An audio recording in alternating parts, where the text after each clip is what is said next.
Continue the previous lecture. This lecture is third lecture. Selection sort.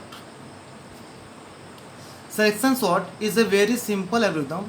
First you search the list of the smallest item. Then you swap the item with the item at the top of the list. Next you find the second smallest item and swap it with the second item in the list.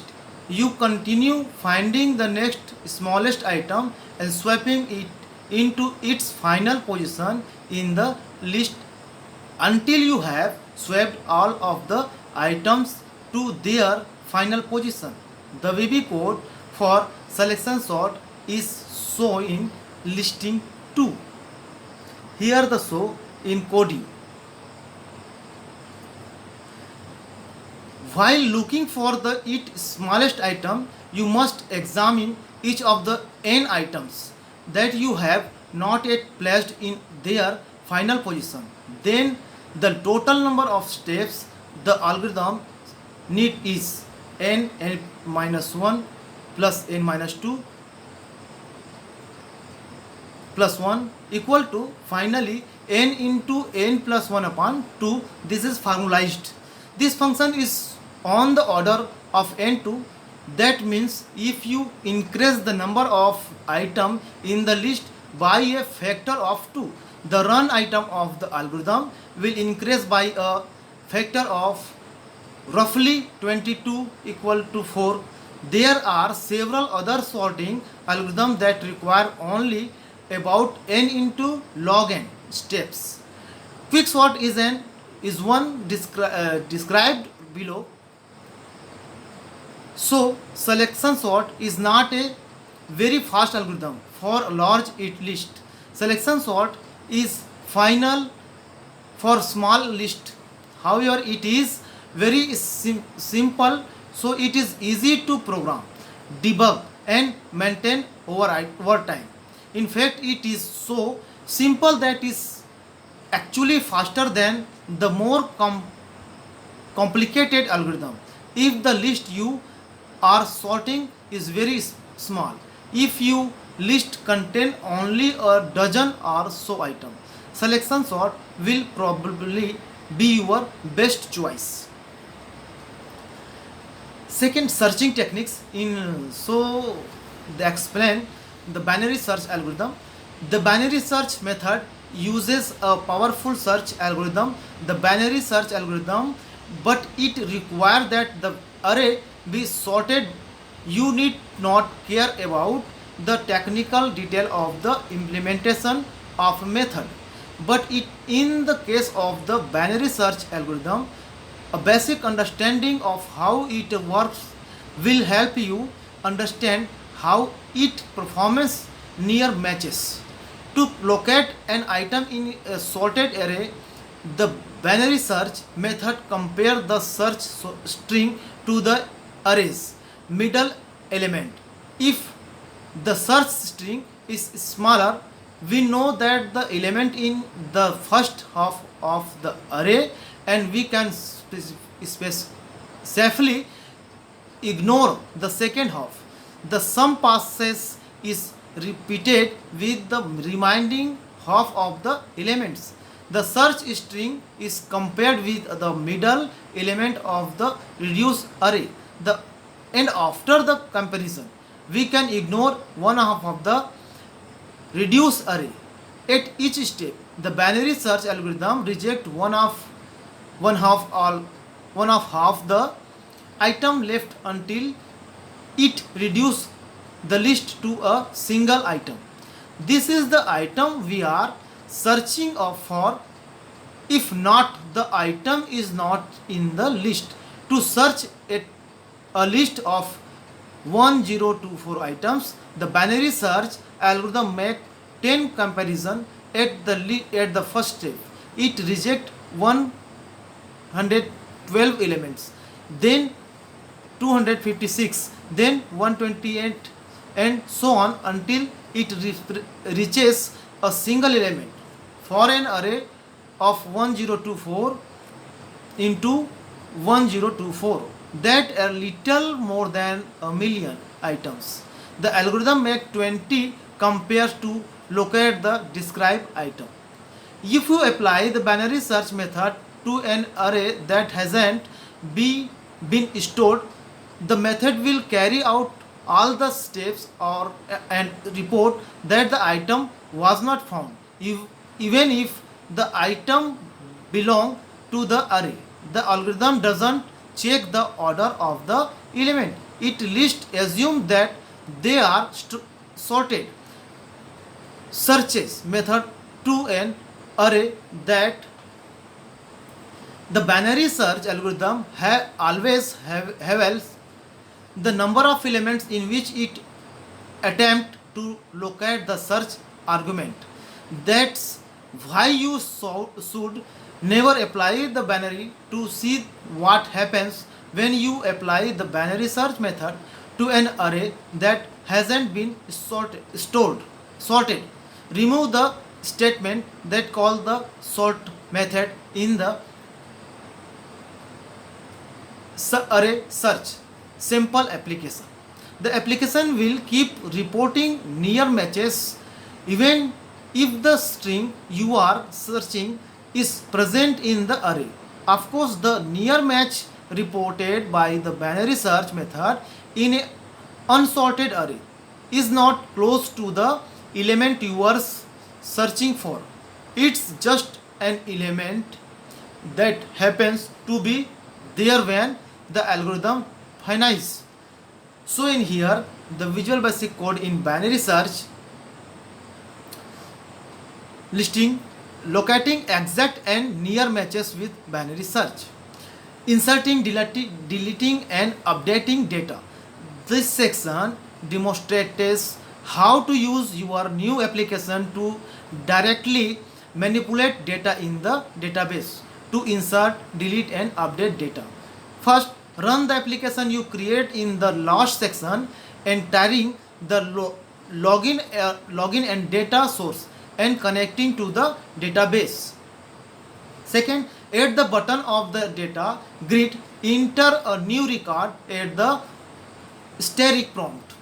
For department ID, enter 5. For department name, enter community authors, leave manager ID without a value. For location ID, enter 1700. So the window in here, this process, and third, click save, and for close the application to check if new record is saved. Fifth, run the application again and connect to the database. Note that the new department is at the top of the department table in numeric order by department ID.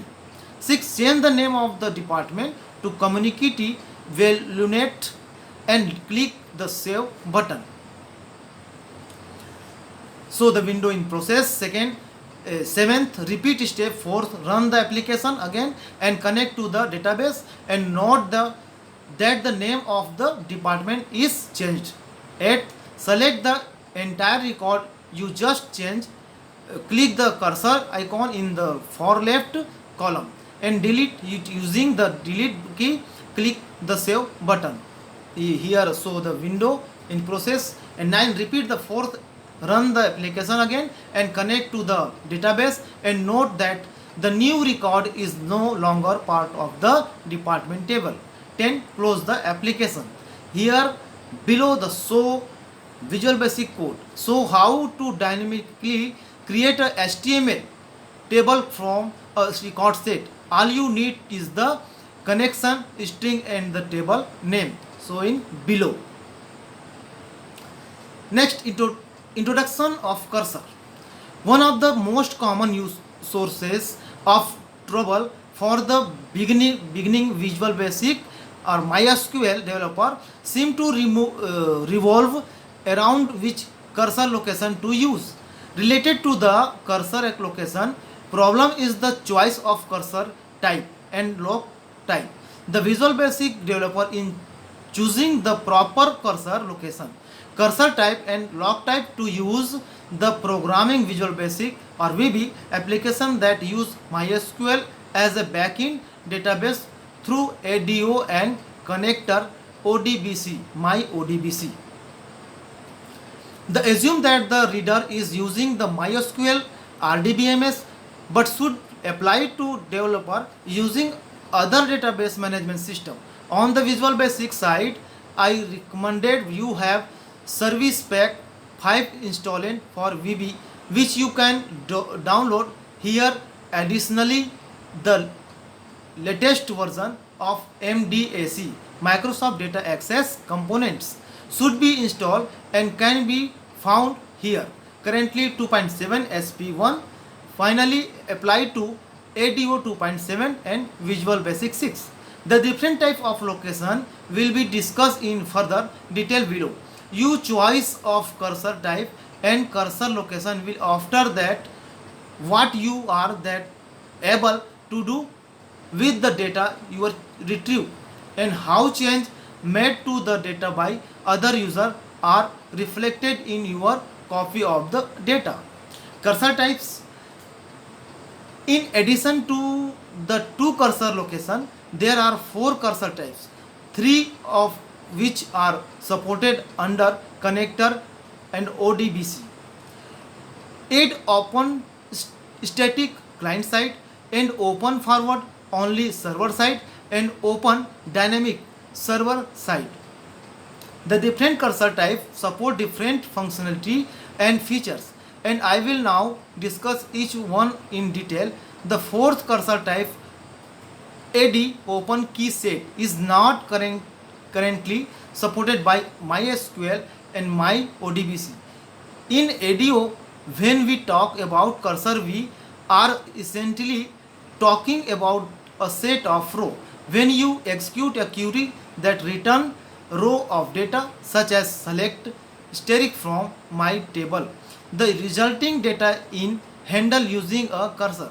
A cursor can be located either one of the client with the AD user client argument or one or on the server with the ADU user server argument. In addition, there are four types of cursor: ADO open forward only, AD open static, AD open dynamic, AD open key set, AD open static. The static cursor is the only cursor type that is currently available when using AD use client as your cursor location. With a static cursor, the server will send the result set to the client, after which there will be no further communication from the server to the client. The client may communicate with the server to send change back to the server. This makes the static cursor more resources intensive for the client and less resources incentive for the server.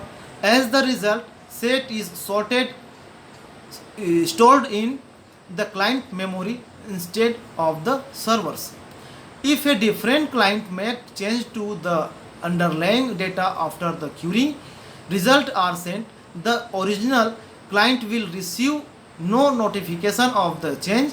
A static cursor is bidirectional, meaning that your application can move forward and backward through the record set. The following methods are available to record set using a static cursor and the add lock automatic lock type. More on lock type after. Add new, delete, find, more first, more previous, more next, move next, move last, resync, update, batch. The static cursor will also show a accurate value for the record count property of your record set and support the get chunk and append chunk method. For dealing with blob data, if you are having trouble with either of the problems, explicitly setting your connections cursor location to AD use client should solve them. One handy feature of the static cursor is the ability to fetch data asynchronously. When data is fetched asynchronously, a separate thread is started to handle row retrieval, and your VB application can be processing returns row immediately. Simple, use the add fetch is asynchronization option during your record set dot open method call if you specify any cursor type other than ad open static when opening a record set with a ad user client cursor location. It will be automatically convert to a static cursor. ad open forward only. The ad forward only cursor type is the fastest performing cursor type and also the most limited. The forward only cursor does not support the record count property and does not support the move previous method of the record set object. The most efficient way to access data for display to the screen output to a file is to use a ad open forward only cursor with a ad lock record only lock type when opening a record set. This combination is often referred to as a firehouse cursor. A firehouse cursor bypasses a lot of handling code between the client and server and allows very fast data access when moving sequentially through the resulting row. The following record set method are supported when using a forward only cursor with the optimizing lock. In addition, the forward only cursor type support non-catching queries, while asynchronous query allow data to be worked on immediately. It offers on memory benefit when accessing large resulting as all row actually wind up in memory. Taxing system resources when accessing a large number of row or a medium number of row when blob data is involved. With MySQL and connector ODBC, we can specify option 10485676 in our connection string or check of the open don't catch result in the ODBC manager in order to specify to the ODBC driver that is should only retrieve on row at a time from the server. With this option set, memory usage on the client is limited as only one row at a time is stored in memory. With every call to the record set, move next method. The previous row is decreased and the next row is queried from the server. AD open dynamic. While the forward only cursor is the most efficient of the cursor types, the dynamic cursor is specified, but AD open dynamic is the least efficient because of its inefficiency. Dynamic cursor support must be manually activated by using option 32 in your connection string or by checking enable dynamic cursor in the ODBC manager. Without this option, enable any cursor type other than forward only will be automatically converted to a static cursor. With enable all cursor types other than on native support for dynamic server side cursor in MySQL. Every call to a raw moving method, move next, move previous, etc., result in the connector's ODBC driver converting your method call to a SQL query, position the query and returning the resulting row. This also means that for a dynamic cursor to work properly, your underlying table need a primary key column to determine the next and previous row with. As such, dynamic cursor are not recommended unless absolutely necessary. The dynamic cursor support the following record set method when opened with a optimizing lock. While dynamic cursor can be beneficial for multi-user application, it is best to avoid them when possible and work around multi-user issue when possible by calling the resynchronization and recovery method when possible and executing update query that increment and decrement count value instead of using the record set to do updates rather than getting an inventory count in a record set, incrementing in a VB and doing a record set update. Use the connection object to execute a query similar to update inventory set count equal to count minus 1 where item code equal to 5. And next, lock type. While cursor location and cursor types specify how our data is going to be handled, the lock type property specify how we are going to lock the underlying data to protect any changes we make and ensure they are processed. There are 4 different lock types and the lock type is set in the record set object as part of the open method. It can also be set using the lock type property of the record set object. The 4 lock type are AD lock read only default, AD lock optimistic, AD lock premistic and AD lock batch optimistic. All 4 lock type are available to a server side cursor. The AD lock premistic lock type is unavailable to a client side cursor. AD lock type read only. The default lock type is AD lock read only. A read only lock is the most. No extra traffic between the client and server while loading records. As the name implies, using a read only lock will block you from making any changes to the table. If you find yourself with an error message like current record set does not support it updating, then you need to change away from the default AD lock read only lock type. AD lock optimistic. An optimistic lock is used for modification the either happen in a low concurrency environment or where having multiple user making changes to the same record is not a major correction. With an optimistic lock, the table or row lock will occur when the update method of the record set object is called.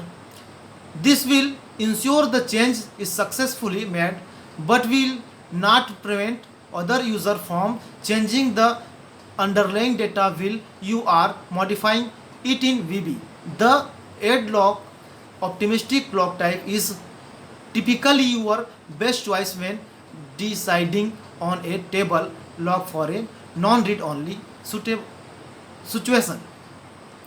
In almost my application, the only 2 lock types I use are add lock read only and add lock optimistic. Add lock batch optimistic.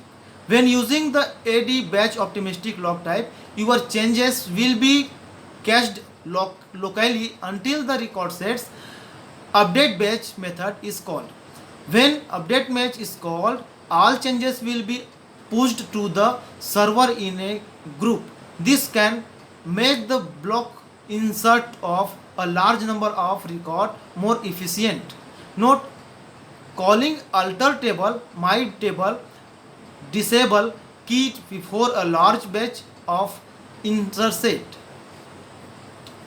Following by alter table my table enable key after the batch completes can dynamically speed up the batch insert process, as MySQL can rebuild and indexed faster than it can add on entry in at a time. Adlock primestic.